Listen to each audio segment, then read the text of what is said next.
Welcome to the Sparkle Experience Show and another exploration into what might help. Today, we're talking about when trying harder becomes repeating harder. And could it be a time now to explore other possibilities? When you're feeling as though you are just so close to breaking, being at the end of your rope, where there's frustration, perhaps there is hope, a feeling of hopelessness, being at the end of, you know, end of your string. It's something that at that juncture we need to hold on to hope. So let's talk about hope. I love the persona of J-Hope. He is a member of my favorite band, the Korean group BTS. There's something beautiful about the energy behind the words. He says, "I'm J-Hope. Let me be your hope." He gives his all and he is known to smile and to be the spark where people remember that there's always hope. I've read many notes and stories from people who are who are struggling, people trying to find a path through physical, emotional, mental, financial, relationship, and workplace challenges. Some talk about giving it all, others talk about giving up. Some talk about just letting things go and finding that space and just letting it be. But what if it's not about all of that, but just about opening up to whatever else may be out there. And it might just mean broadening your horizon, deciding to let go of some of your felt beliefs or stance on something, opening up to possibilities that maybe have never crossed your mind before. I mean, I'm talking from experience. I used to be there, where I was saying I was open, but really I was very closed-minded. And it wasn't until something happened that I had no recourse but to look for a different alternative that was not what I would have considered in the past, that I actually started searching and sidestepping.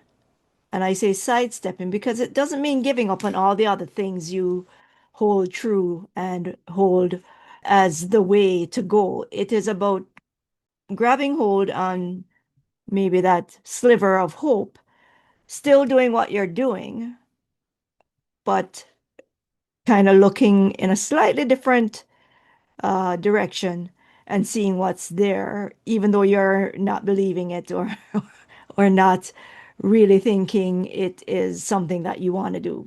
But it's just opening up and being totally willing to consider that everything you see isn't necessarily everything that is there for you, because it's not giving up all the things you have tried before. My question is, in my even just recently, I mean, I've spoken to friends who have people who are going through depression and other difficulties. And when I ask them what they're doing, it's they've been doing something for a long time and going through the motions, but they're going and going and they're trying and trying, yet still the results aren't forthcoming. And so at that juncture, my question then is, do you want to just open up your blinders a little, like pretend you're a horse? You have the blinders on so you can see there, but you just open it a little bit further out and see what comes up to you. And I believe if you're here for whatever reason, whether you're finding it just because it came through on your Substack chat or it popped up in your email or you saw somebody pointed you in this direction, that there are very few coincidences in our lives. Most of it, if you are searching, if you're open, synchronicities pop up and things present or reveal themselves to you, and it's for you to tune into your intuition your knowing and feel into that and say, is this something I need to check into right now? So you're here now with me on this video, or maybe you're reading the article. Is there a reason why this popped up in front of you if you're going through a challenging time in your life? Is there something that if you opened up to it could bring you a different possibility in with what you're dealing with? It could be a word, it could be a phrase, it could be a sparkle. It could be a lot of things. It could just be the music that I play on my Sparkle segments and me being quiet as I work.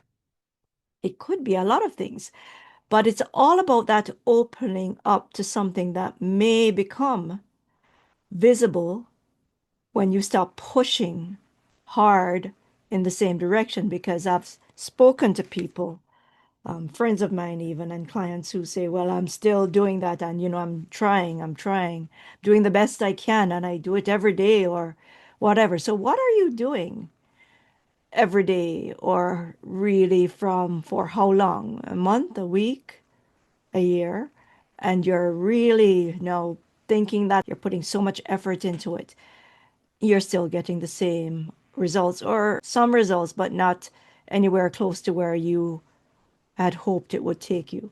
So, is now the time? When we are trying to get through something, we often believe the answer is to push harder and harder, try harder, work harder, think harder, hold on harder. But what I have come to realize is that sometimes, many times, the most powerful thing we can do is to just stop, breathe, take a break, get away, get your mind out of it, stop doing whatever it is you're doing, and then reflect. Just see if you can feel into yourself, come back to your center, slow down long enough to notice what can begin to show up in you. And then here comes the important part. When something has been not working for weeks, months, and even years, perhaps this is the signal to not keep pushing harder on this same path and to maybe take a sidestep off the path. You can still keep one foot on the path, but you can step off with the other foot and kind of see what's out there. Perhaps it is a pivot, but I find sometimes it's just a sidestep because you still have to keep on that path. If it's a physical issue, I mean, I do that too. I still go to the doctor. I still get the blood tests. I still do that. I still take the things I know that make sense. And then I also look and see what else is there. Is there something there that if I did it, it will not negatively affect what I'm doing on my main path, but I can see if adding that to my journey, if that is going to give me a different result or contribute to my progress as I move forward on this path I'm on. So, are you willing to explore another way of reaching the outcome you have been working so hard to find or hoping so much that it would come true? It's all about, for me, not thinking it's repeating things harder, saying affirmations more, studying harder, or doing the practice harder.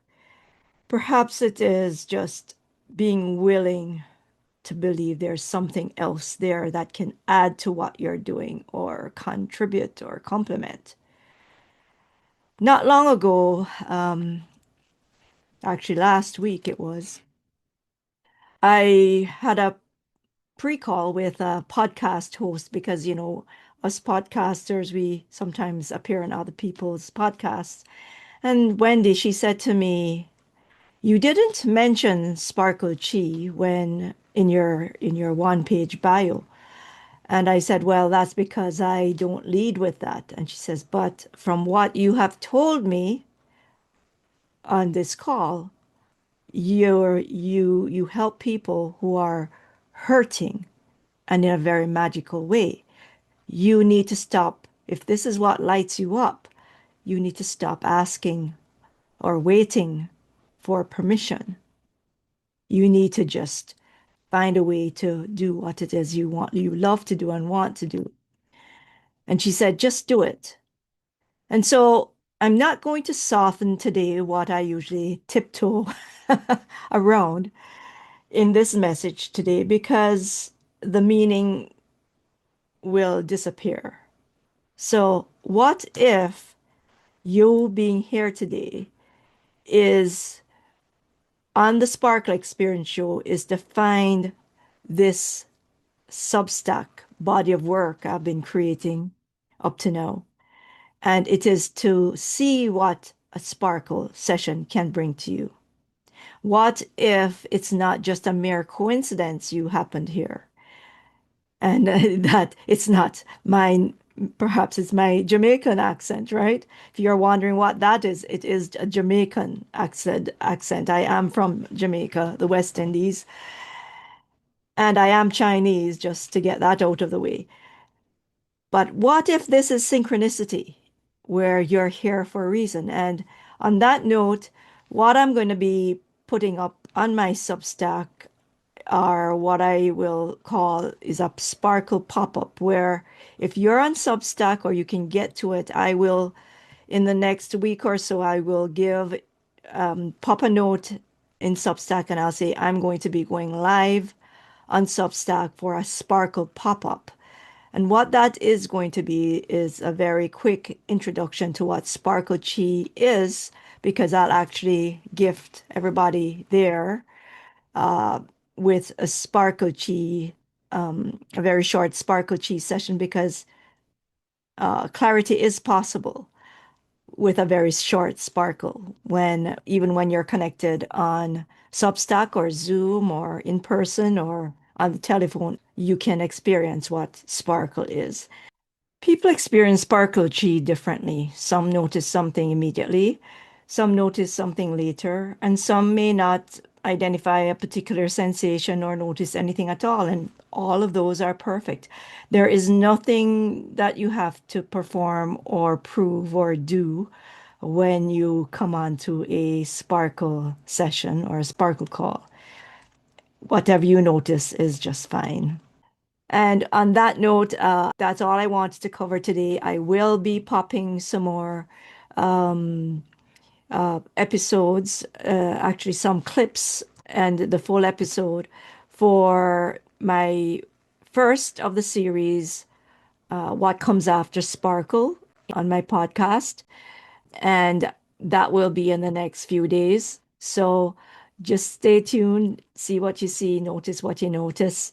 And until that time, remember, stop, breathe, reflect, and then tune into yourself and see if pushing harder and more is what you need to do, or perhaps it is a time to just take a breath, center, and see what's popping up in your space, in your knowing, as to other things maybe you may want to open up to. That's it. Have a wonderful rest of the night. It's Michele Ho Lung signing off.